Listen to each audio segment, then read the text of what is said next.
All right, everybody, welcome back for another deep dive. Absolutely. Today, we're looking into a really interesting story about uh, a social critic named Verydarkman.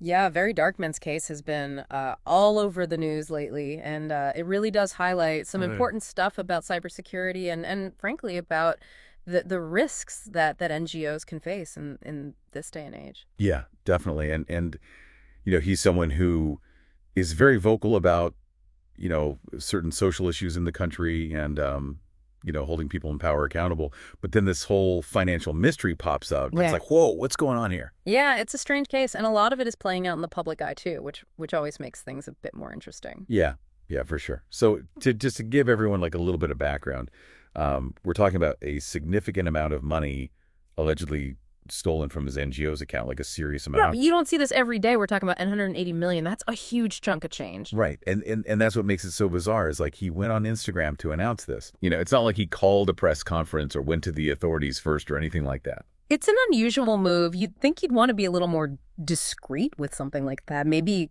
contact the authorities first before broadcasting it to the world. Right, exactly. I mean, Mm. maybe there's a legal strategy there that we just don't understand, but Right. definitely seems like a very desperate move. Yeah. Or maybe he's trying to put pressure Yeah. on someone. Could be a way to flesh out whoever is involved. You know, they might think they're in the clear, and then suddenly, boom, it's all over Instagram. Right, right, like a digital wanted poster. Exactly. But okay, so here's where things get even more interesting. Right. So after this whole Instagram announcement thing, he goes back on Instagram Oh, yeah. and says that some of the money has been recovered. Oh, wow. Like a significant amount of it, like N78 million has been recovered, which is amazing, but That's great news for him, but it's still weird. it does raise some questions, right? Like, where's the rest of it? Right. Why return any of it at all? Yeah, and why through this method? Like, Yes. why not just go through the authorities if you're going to return some of it? Exactly. It's all very strange. Yeah. So what do you think, like, does this partial recovery tell us anything you know about what might have happened or who might be involved? Well, it's hard to say for sure, but it could indicate that someone involved is feeling the heat. Maybe they cracked under pressure, or maybe it's a strategic move to throw off investigators, make it seem like they're cooperating while they figure out what to do with the rest of the money. Yeah, maybe. It's all a bit of a chess match at this point, trying to figure out their next move. Well, for sure. And then on top of that, just when you think it couldn't get any crazier, What now?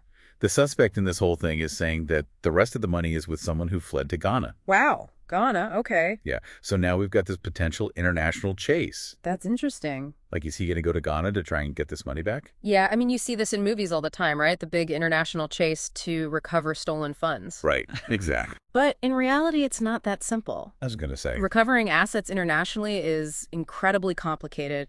You've got jurisdictional hurdles, extradition treaties, different legal systems to navigate. It's a long shot. Oh, yeah, for sure. And even if he does manage to track down the money, proving that it's actually his Yeah. and getting it back is a whole other challenge. Exactly. So this whole situation really makes you think about, like how vulnerable are organizations like this? I mean, you would think that someone who's so focused on like social issues and holding people accountable might not have the best cybersecurity measures in place. Yeah, that's a really good point. I mean, NGOs often operate on really tight budgets with limited resources, so things like cybersecurity can sometimes get overlooked. Right, right. And, we're talking about simple things that can make a huge difference, like two-factor authentication, strong passwords, robust firewalls, regular security audits, dedicated IT staff.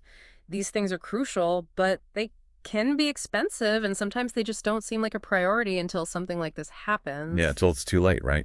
Exactly. And then it's a really harsh lesson to learn, especially when you're talking about this much money. So it's like a cautionary tale for everyone, really. Oh, absolutely. This case is a stark reminder that in this digital age, cybersecurity is not something you can afford to neglect. Right.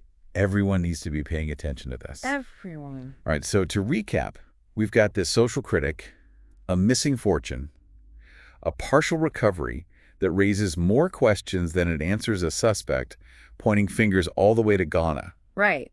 and a whole lot of uncertainty. A lot of uncertainty. What do you think? Like, if you were Verydarkman, what would you do? Would you risk it all and go to Ghana to try and recover the rest of the money? Or would you cut your losses and just focus on rebuilding? That's a tough one. I mean, it's easy for us to sit here and speculate, but when it's your money and your organization on the line, it's a whole different ballgame. Yeah, for sure. It would be a really tough decision to make. Absolutely. Well, one thing's for sure, this deep dive has only scratched the surface of this case, and who knows what other twists and turns are waiting for us. Who knows? But we'll definitely be keeping an eye on it, and we'll let you know if anything new develops. Definitely stay tuned. All right, thanks for joining us for another deep dive. Always a pleasure. We'll see you next time. See you later. Bye.